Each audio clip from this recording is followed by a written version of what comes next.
Oh, when a difficult day goes by, keeping it together, it's hard, but that's why you've got to try. You've got to try. And when there's a thundering storm outside, underneath the covers you huddle and hide. Open your eyes, open your eyes. It's the true, it's the true, it's the true kind of love. It's the true, it's the true, it's the true kind of love. Stuck in the middle of fear and shame. I'm done. Hi, y'all. Welcome to Storytime with Chris. I do not own the rights to that song, for that is from Steven Universe, the movie, where one of my favorite artists, Estelle, plays the role of Garnet, singing the song True Kind of Love. I just wanted to bring some love and light this Friday. It's really been a good day, honestly. Everything's been really good. Super happy how everything's been turning out. I hope everybody is having a wonderful afternoon. Or now evening, as we get close to the evening time.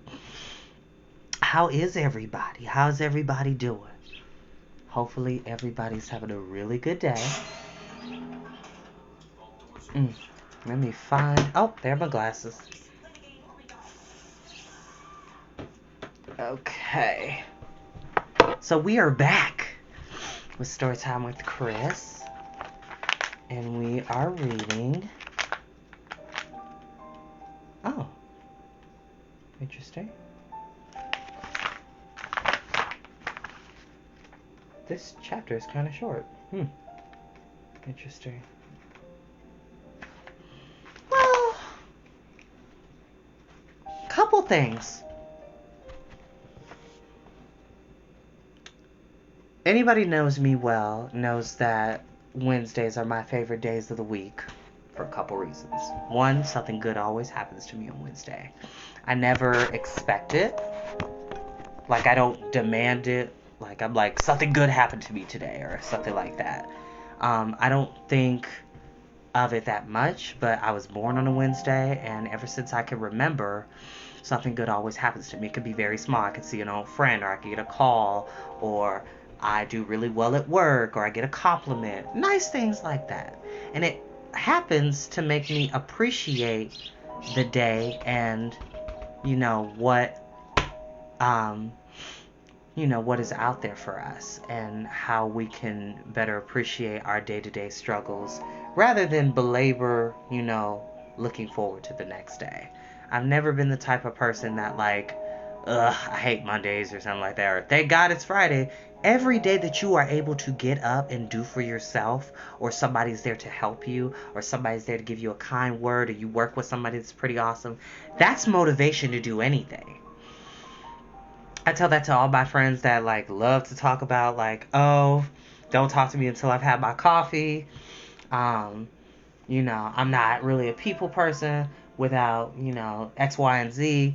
And I'm just like, hey, life is so wonderful when we take the time to think about the things that may not be as grand and glamorous as we like to think them to be. So Mother Teresa said it best: you can never do great things, but you can do small things with great love. That's what I try to do. This music is really helping out. And like I said, I do not own the rights to the music that is playing. And I want to go ahead and apologize because in the haste of my actions, I did not save the video on Wednesday that I did of chapters 3 through 4, which I still have to I can make that public, so if anybody from the YouTube channel or elsewhere wishes to watch it, it will be public on my page for viewing. Okay, so for those who did not get a chance and are not friends with me on my personal Facebook, but still would love to watch the video, you are more than capable of doing that later on after this. But yeah, I am gonna start up my hot water for my tea and get a little comfortable, and I'll be back. Just take the time to enjoy the music, and we'll see who joins us.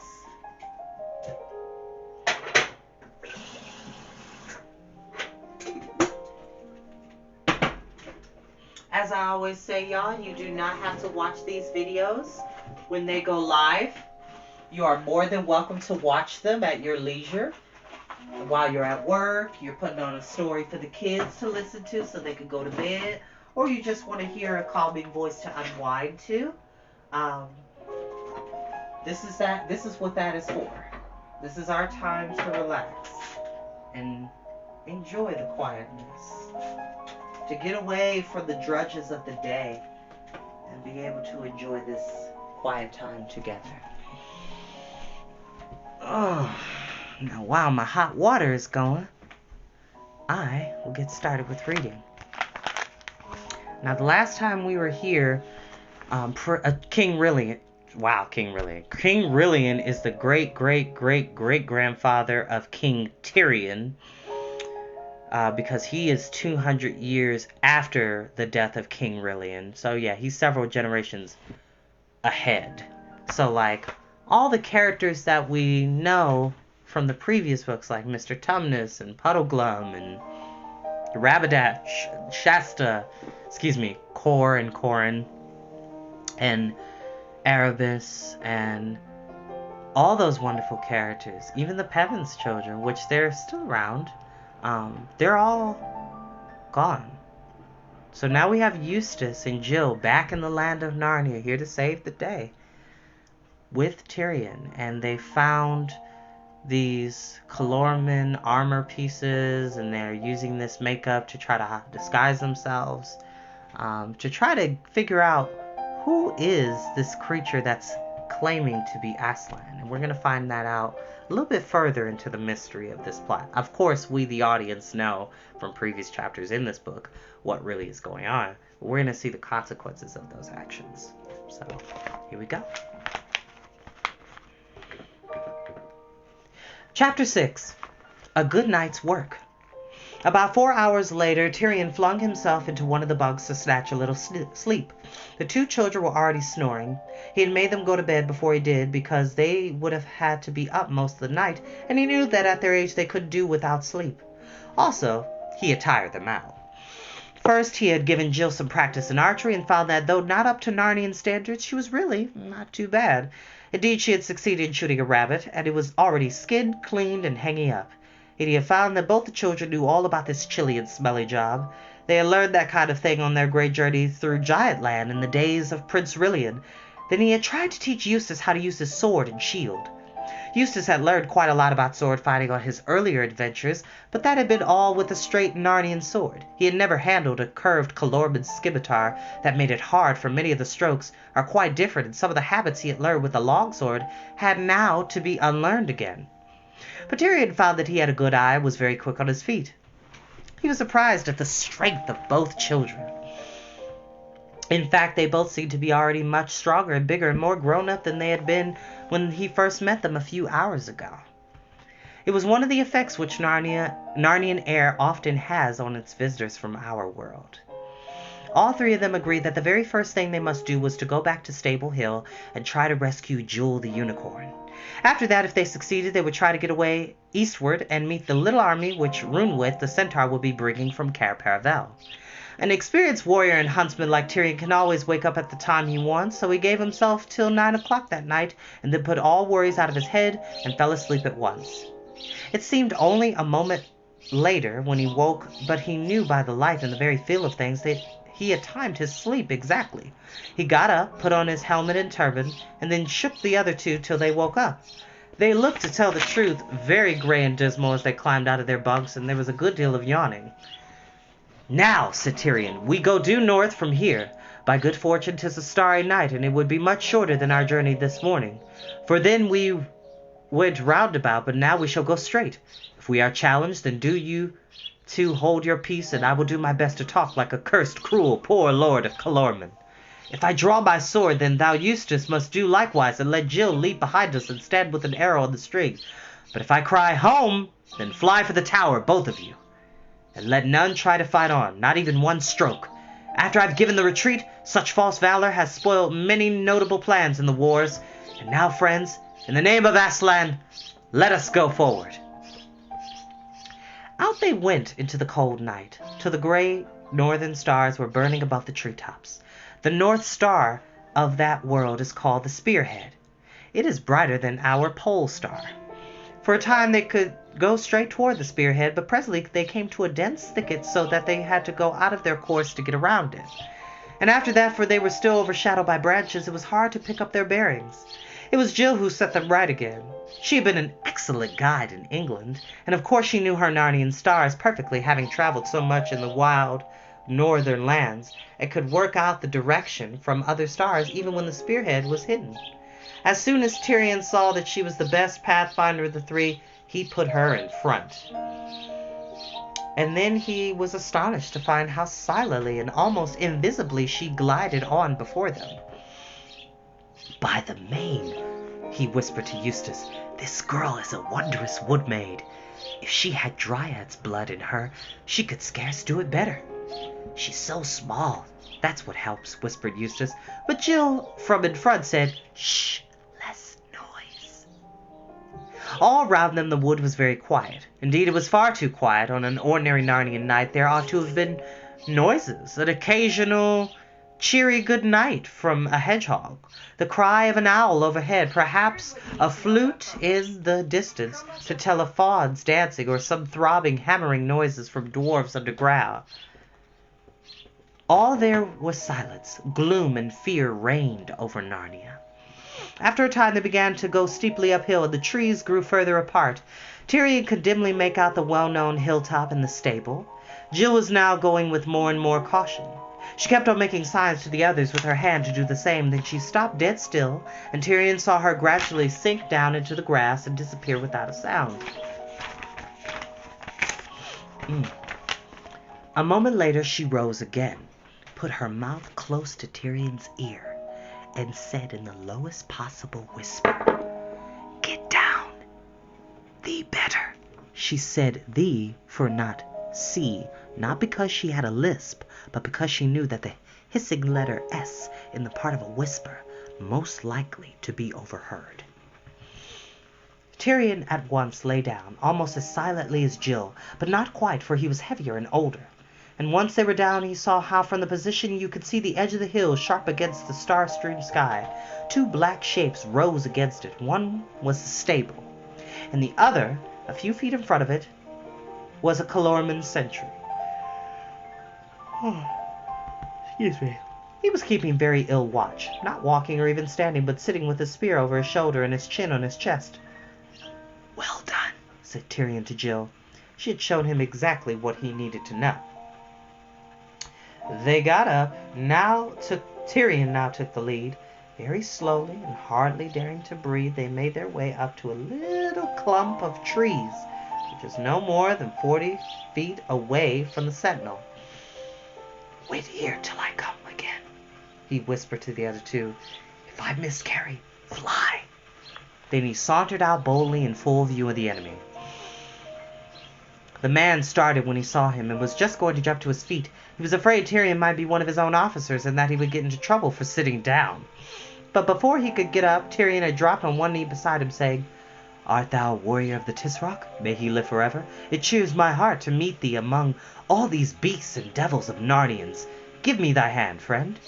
Before he well knew what was happening, the Calorman sentry found his right hand seized in a mighty grip. Next instant someone was kneeling on his legs, and a dagger was pressed against his neck. "One noise, and thou art dead," said Tyrion in his ear. "Tell me where the unicorn is, and thou shalt live." Behind the stable, oh my master," stammered the unfortunate man. "Good.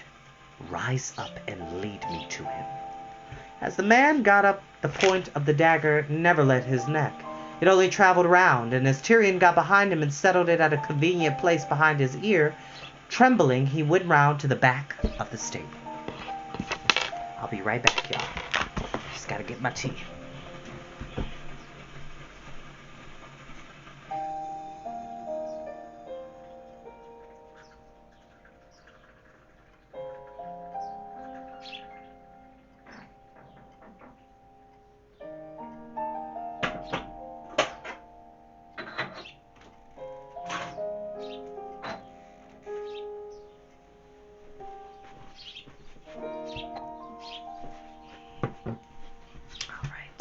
I'm back.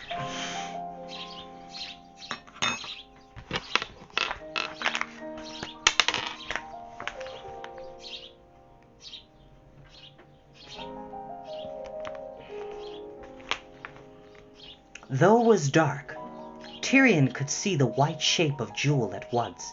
"Hush," he said. "No, do not neigh." "Yes, Jewel, it is I." "How have they tied thee?" "Hobbled by all four legs, and tied with a bridle to a ring in the stable wall," came Jewel's voice. "Stand here, sentry, with your back to the wall. So now, Jewel, set the point of your horn against this Calorman's breast." "With a good will, sire," said Jewel. "If he moves, riv him to the heart." Then in a few seconds Tyrion cut the ropes. With the remains of them he bound the sentry hand and foot. Finally he made him open his mouth, stuffed it full of grass, and tied him up from scalp to chin so that he could make no noise. Lowered the man into a sitting position and set him against the wall. "I have done thee some discourtesy, soldier," said Tyrion, "but such was my need. If we meet again I may happen to do thee a better turn. Now, Jewel, let us go softly."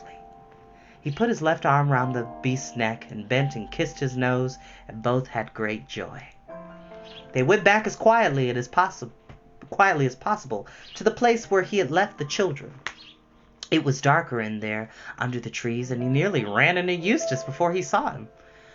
"All's well," whispered Tyrion. "A good night's work. Now for home." They turned, and had gone a few paces when Eustace said, "Where are you, Jill?" There was no answer. "Is Jill on the other side of you, sire?" he asked. "What?" said Tyrion. "Is she not on the other side of you?" It was a terrible moment. They dared not shout, but they whispered her name in the loudest whispers they could imagine. "Jill! Jill! Jill!" There was no reply. "Did she go away from me while I was away?"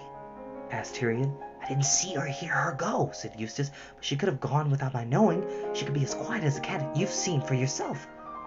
At that moment a far-off drumbeat was heard. Jewel moved his ears forward. "Dwarves," he said. "And treacherous dwarves. Enemies as likely as not," muttered Tyrion. "Here comes something on hoofs, much nearer." The two humans and the unicorn stood dead still. There were now so many different things to worry about that they didn't know what to do. The noise of hooves came steadily nearer, and then quite close to them a voice whispered, "Hello, are you all there?" Thank heavens it was Jill's and Jill's voice. "Where the devil have you been to?" said Eustace in a furious whisper, for he had been very frightened. "In the stable," gasped Jill, but it was the sort of gasp you give when you're struggling with suppressed laughter. "Oh," growled Eustace, "you think it's funny, do you? Well, all I can say is—" "Have you got Jewel, sire?" asked Jill. "Yes, here he is. What is that beast with you?" "That's him," said Jill. "But let's be off before anyone wakes up." And again there came little explosions of laughter. The others obeyed at once, for they had already lingered long enough in that dangerous place, and the dwarf drum seemed to have come a little nearer. It was only after they had been walking southward for several minutes that Eustace said, "Got him? What do you mean?" "The false Aslan," said Jill. "What?" said Tyrion. "Where have you been? What have you done?" "Well, sire," said Jill, "as soon as I saw that you got the sentry out of the way, I thought I had better have a look inside the stable and see what really is there. So I crawled along. It was as easy as anything to draw the bolt. Of course it was pitch black inside and smelled like any other stable. And I struck a light, and would you believe it? There was nothing at all there but this old donkey with a bundle of lion skin tied onto its back. So I drew my knife and told him he'd have to come along with me. As a matter of fact, I needn't have threatened him with a knife at all. He was very fed up with the stable and quite ready to come. Weren't you puzzled, dear?" "Great Scott!" said Eustace. "Well, I'm jiggered.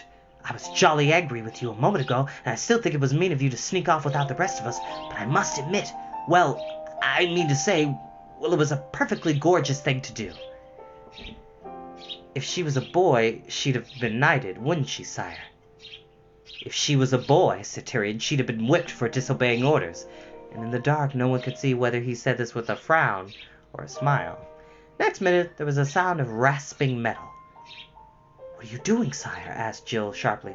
"Drawing my sword to smite off the head of this accursed donkey," said Tyrion in a terrible voice. "Stand clear, girl."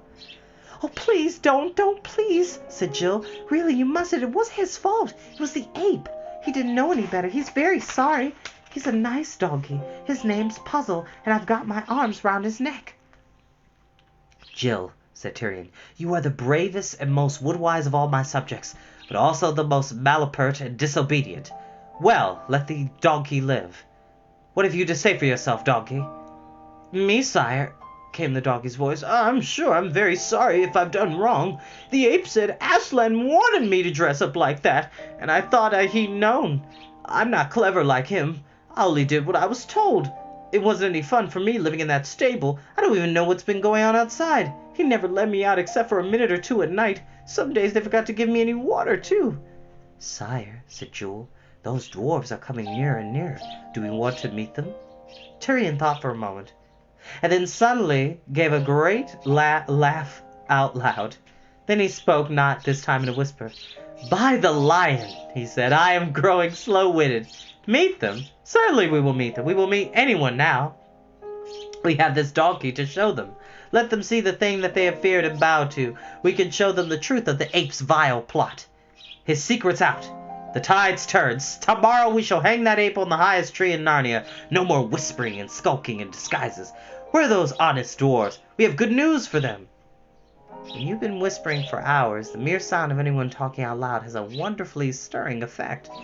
The whole party began talking and laughing. Even Puzzle lifted up his head and gave a great hee-haw, a thing that ape hadn't allowed him to do for days. Then they set off in the direction of the drumming. It grew steadily louder, and soon they could see torchlight as well. They came out on one of those rough roads, which should hardly call them roads at all in England, which ran through Lantern Waste, and then marching sturdily along, there were about 30 dwarves, all with their little spades and mattocks over their shoulders. 2 armed Colorbins led the column, and 2 more brought up the rear.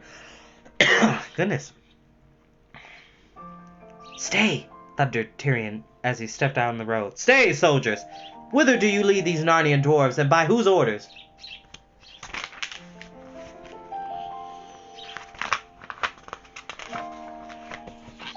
Alright, hi Terry.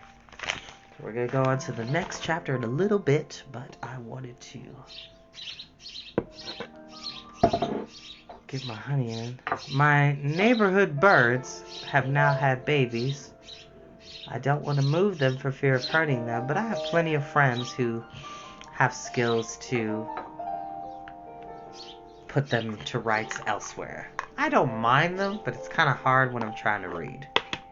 They're just excited little babies. It's alright though. Raw honey, it's a must for one's health. Yes. I feel like Beatrix Potter, which is a set of stories we should read on here. The Tales of Peter Rabbit and The Tale of Jeremy Fisher and Jemima Puddleglove. Puddle Duck, not Puddle Glove.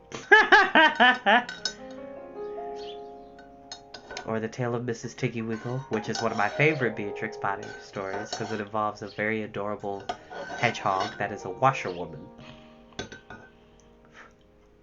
Which, kids, if you don't know what a washerwoman is, it was a woman that specifically would go about in the local town, take in sewing, washing and pressing clothes and drying them for people and dropping them off for a small fee.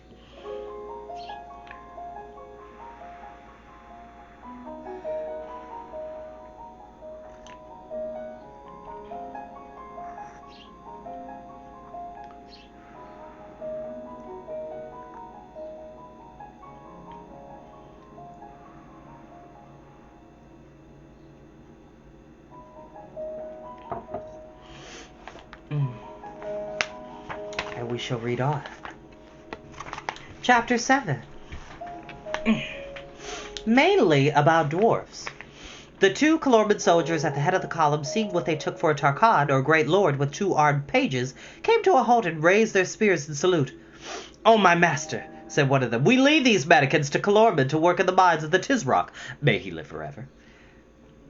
By the great god Tash, they are very obedient, said Tyrion. Then suddenly he turned to the dwarves themselves. About 1 in 6 of them carried a torch, and by that flickering light he could see their bearded faces all looking at him with grim and dogged expressions.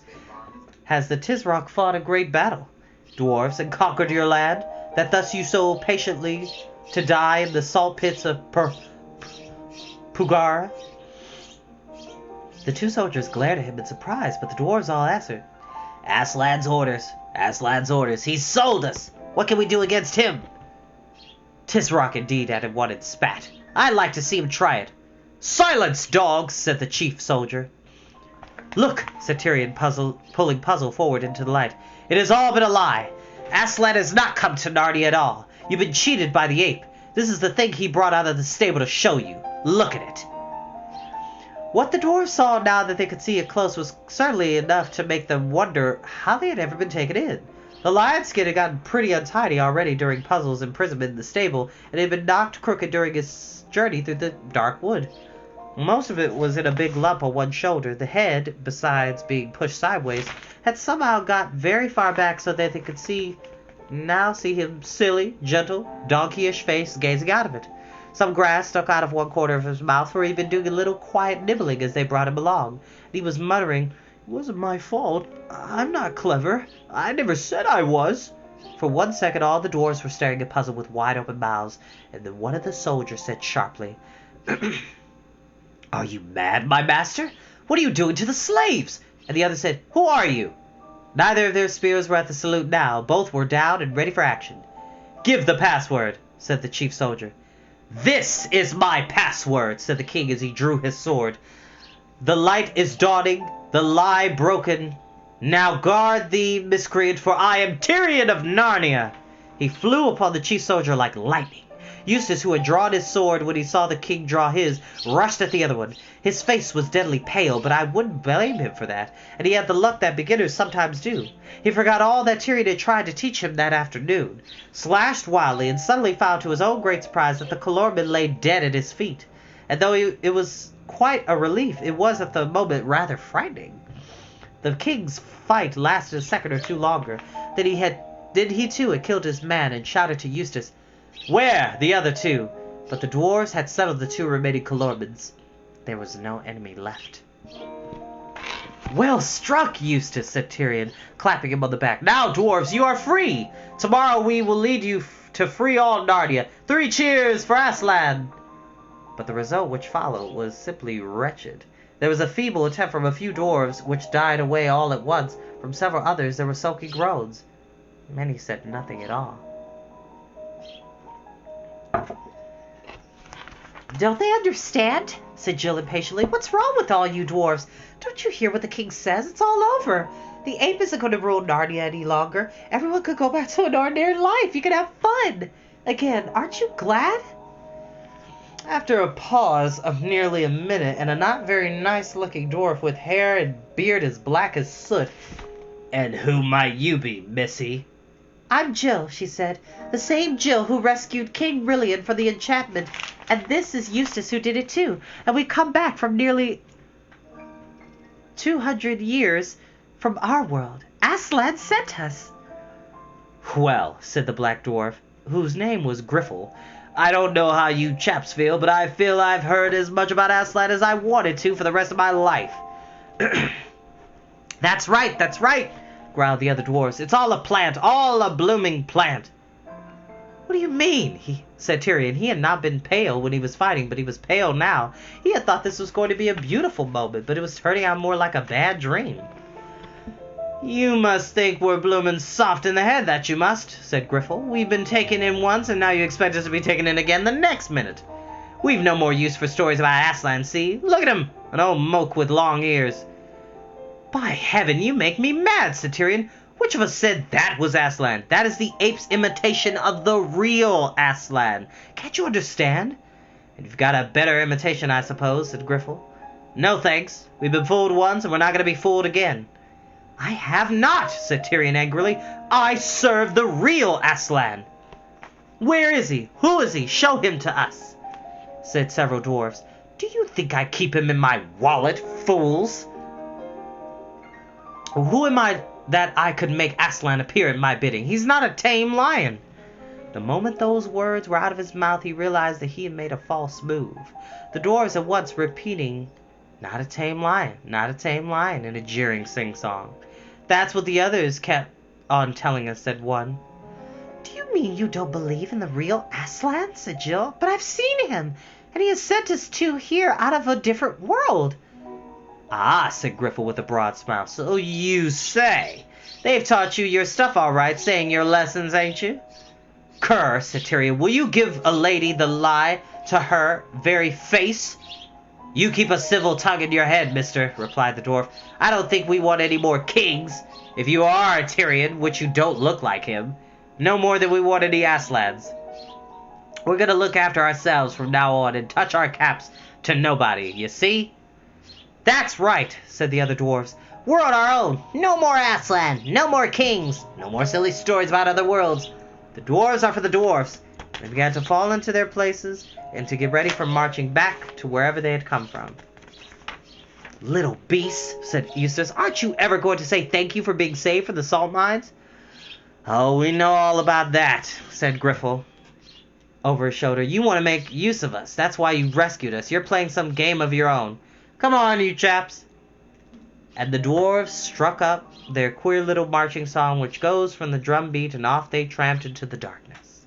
Tyrion and his friends stared after them, and then said the single word, "Come," and they continued their journey. They were a silent party. Puzzle felt himself to be still in disgrace, and also he didn't really quite understand what had happened. Jill, besides being disgusted with the dwarves, was very impressed with Eustace's victory over the Calormen, and felt almost shy. As for Eustace, his heart was still beating rather quickly. Tyrion and Jewel walked sadly together in the rear. The king had his arm on the unicorn's shoulder, and sometimes the unicorn nuzzled the king's cheek with his soft nose. They did not try to comfort one another with words. It was very easy to think of anything to say that would be comforting. Tyrion had never dreamed that one of the results of an ape setting up a false Aslan would be to stop people from believing in the real one. He had felt quite sure that the dwarves would rally to his side the moment he showed them how they had been deceived. And then next night he would have led them to Stable Hill and shown Puzzle to all the creatures, and everyone would have turned against the ape, and perhaps after a scuffle with the Calormens, the whole thing would have been over. But now it seemed he could count on nothing. How many other Narnians might turn the same way as the dwarves? "Somebody's coming after us, I think," said Puzzle suddenly. They stopped and listened. Surely enough, there was a thump-thump of small feet behind them. "Who goes there?" shouted the king. "Only me, sire," came a voice. "Me, Poggin the dwarf. I've only just managed to get away from the others. I'm on your side, sire, and on Aslan's. If you could put a dwarfish sword in my fist, I'd gladly strike a blow on the right side before all's done." Everyone crowded around him and welcomed him and praised him and slapped him on the back. Of course, one single dwarf could not make a great difference, but it was somehow very cheering to even have one.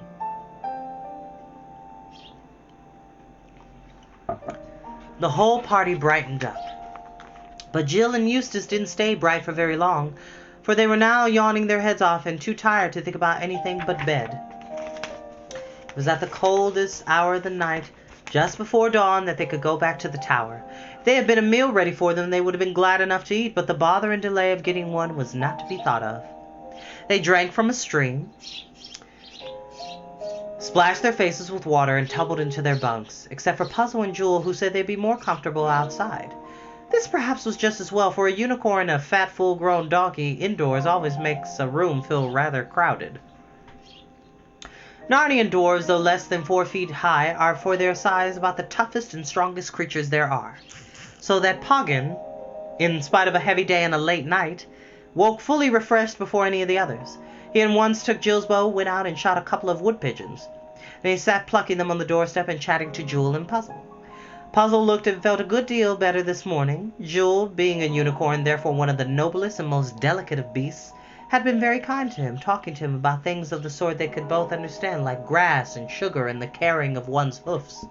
When Jill and Eustace came out of the tower, yawning and rubbing their eyes at almost 10:30, the dwarves showed them where they could gather plenty of Narnian weed called wild fresney, which looks rather than any wood sorrel, but tastes a good deal nicer when cooked. so that what with one thing and another they had the makings of a capital stew for their breakfast or dinner, whichever you choose to call it. Tyrion went a little further off into the wood with an axe and brought back some branches for fuel. While the meal was cooking, which seemed a very long time, especially as it smelled nicer and nicer the nearer it came to being done, the king found a complete dwarfish outfit for Poggin: mail shirt, helmet, shield, sword, belt, and dagger. Then he inspected Eustace's sword and found that Eustace had put it back in the sheath all messy from killing the Calormen. He was scolded for that and made to clean it and polish it, which brings up the Lion, the Witch, and the Wardrobe, because if you remember distinctly, y'all, Peter had faced a wolf that was trying to harm his sisters Lucy and Susan. And he had successfully killed it. And Aslan told him, he said, "Son of Adam, you have left blood on your sword. Never forget to wipe your sword." See, all this stuff is coming together. It's really fun. All this time, Jill went to and fro, sometimes stirring the pot and sometimes looking out enviously at the donkey and the unicorn, who were contentedly grazing. How many times that morning she wished she could eat grass. But when the meal came, everyone felt it had been worth waiting for, and there were second helpings all round. When everyone had eaten as much as he could, the 3 humans and the dwarf came and sat on the doorstep. The 4-footed ones lay down facing them. The dwarf lit his pipe, and the king said, "Now, friend Poggin, you have more news of the enemy belike than we. Tell us all you know, and first, what tale do they tell of my escape?" "As cunning a tale, sire, as ever was devised," said Poggin.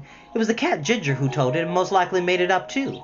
This Ginger, sire, oh, he's a sly boots if ever a cat was, said he was walking past the tree to which those villains bound your majesty, and he said that you were howling and swearing and cursing Aslan. Language I wouldn't like to repeat, were the words he used, looking ever so prim and proper. You know the way a cat can when he pleases. And then, says Ginger, Aslan himself suddenly appeared in a flash of lightning and swallowed your majesty up at one mouthful. All the beasts trembled at this story, and some faded away, and of course the ape followed it up. There, he says, see what Aslan does to those who don't respect him. Let that be a warning to you all. And the poor creatures wailed and whined and said, it will, so that in the upshot your majesty's escape was not set them thinking whether you still have loyal friends to aid you, but only made them more afraid and more obedient to the ape." "What a devilish policy," said Tyrion. "This Ginger, then, is close in the ape's counsels?" "It's more a question by now, sire, if the ape is in his counsel," replied the dwarf. "The ape has taken to drinking, you see. My belief is that the plot is now mostly carried on by Ginger or Rishta. That's the Calormen captain. And I think some words that Ginger has scattered among the dwarfs is chiefly to blame for the scurvy return they made you. And I'll tell you why. One of the dreadful midnight meetings had just broken up the night before, and I'd gone a bit of the way home when I found out that I left my pipe behind. It was a real good one, an old favorite, so I went back to look for it. But before I got to the place where I had been sitting, I heard a cat's voice say, meow, and a Calormen voice say, here, speak softly, so I just stood as still as if I was frozen. And these two were Ginger and Rishta Tarkan, and they call him Noble Tarkan, said the cat in the silky voice of his. I just wanted to know exactly what we both meant today about Aslan meaning no more than Tash. Doubtless most sagacious of cats, said the other. You perceive my meaning. You mean, says Ginger, that there are no such person as either. All who are enlightened know that, said the Tarkan. Then we can understand one another, purrs the cat. Do you, like me, grow a little weary of the ape? A stupid, greedy brute, says the other. But we must use him for the present. Thou and I must provide for all things in secret and make the ape do our will.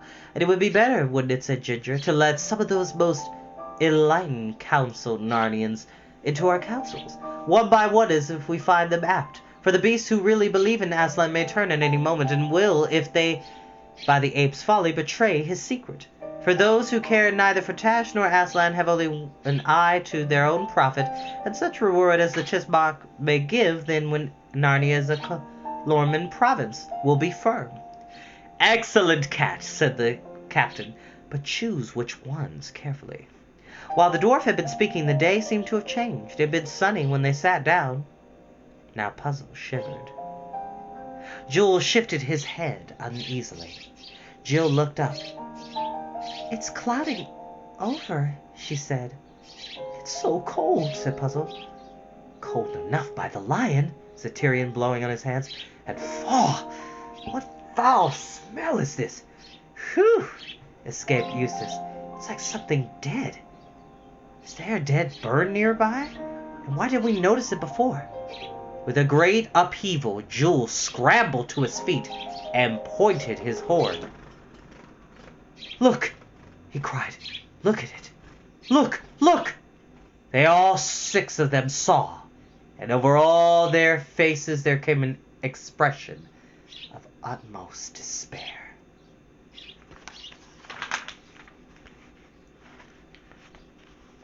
And that is where we are going to end for tonight. Y'all, I'm telling you, this next chapter is not... Parents, if you got kids watching, this next chapter is very scary. It's suspenseful. There is a character that is going to show up in the story that is a bit grotesque and frightening in imagery. And I want to preface that because I care about the kids. Because what I'm going to read next time is going to be very chilling, to say the least. But that's what makes these stories so much fun to read, because there's so much adventure and mystery and twists and turns. But I will see you all next time. Thank you all so much for joining me. Like, share, subscribe. Peace, love, and hair grease, y'all. I'll see y'all later.